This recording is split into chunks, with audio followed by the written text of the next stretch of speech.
Olá pessoal, professor Takase de Química. Finalmente vamos para a terceira parte da nossa aula sobre mol.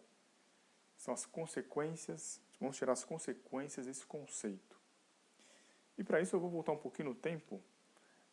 Na ocasião, por questões didáticas, eu ensinei para vocês que os símbolos químicos, eles representariam os átomos e as moléculas. Então, por exemplo, o H2, ele representaria para mim uma molécula de H2, de gás hidrogênio. O O2, uma molécula de gás oxigênio. E H2O, uma molécula de água. Os tijolos fundamentais de cada substância. Como eu falei, isso foi um modo didático para apresentar para vocês o símbolo. Na verdade, sendo preciso na definição, o símbolo aqui significa outra coisa. Esse H2, ele simboliza, na verdade, 1 mol de H2. Agora que você aprendeu o conceito de mol, fica um pouco mais simples de entender. Esse O2 significa 1 mol de O2.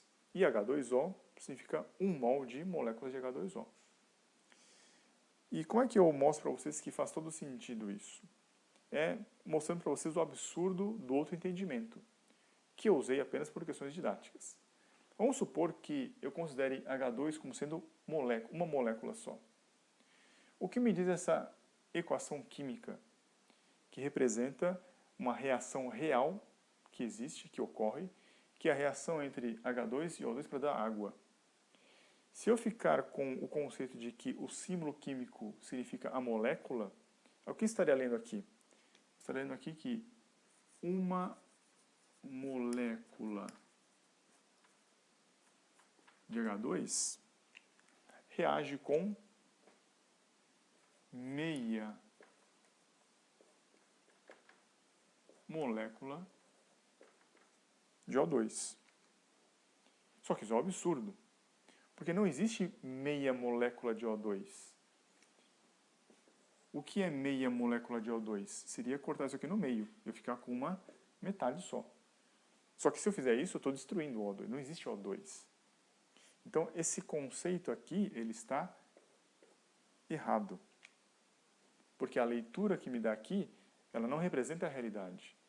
Eu não estou reagindo uma molécula com meia molécula. Não existe meia molécula de O2.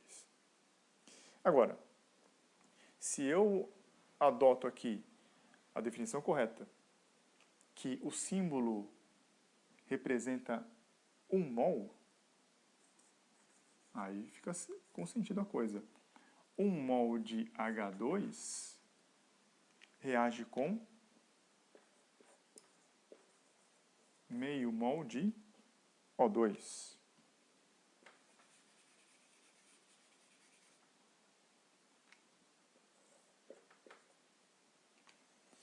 Agora isso faz sentido?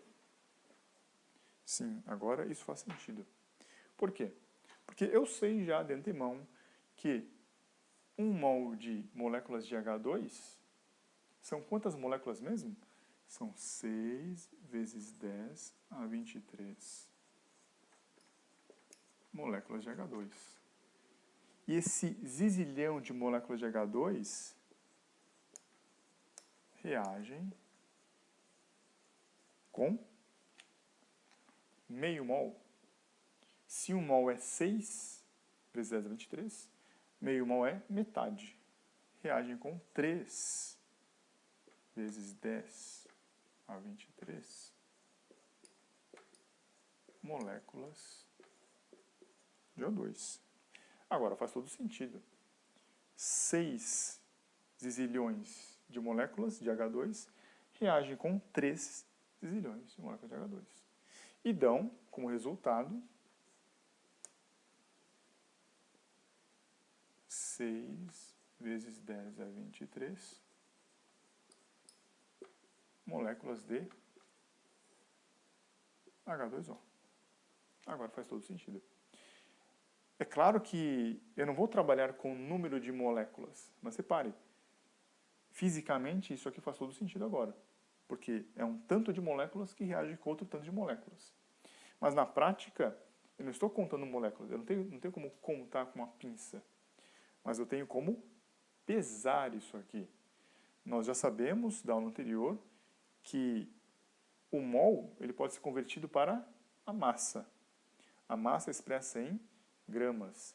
Portanto, aqui, isso aqui equivale a 2 gramas de gás hidrogênio.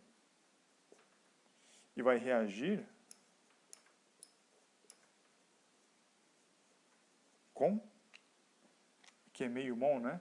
1 mol, nós vimos que era 32 gramas. Como é metade, aqui é 16 gramas de gás oxigênio. Isso aqui vai me dar como resultado o quê?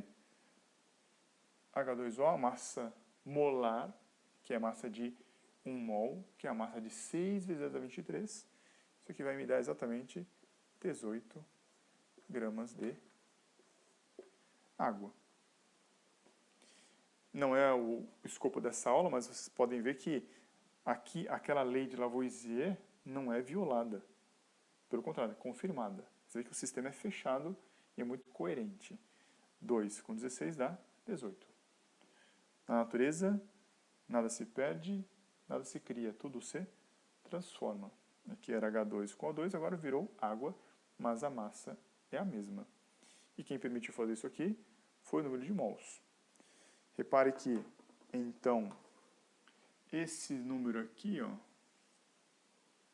esses números aqui, da minha equação química, que nós vamos ter uma aula sobre equação química balanceada, esses números aqui são os meus chamados coeficientes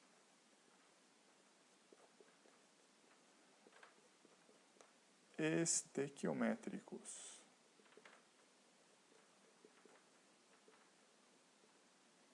São os coeficientes do balanceamento da minha equação química.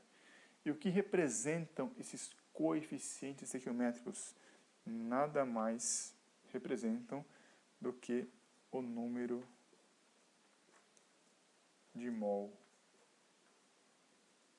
da substância.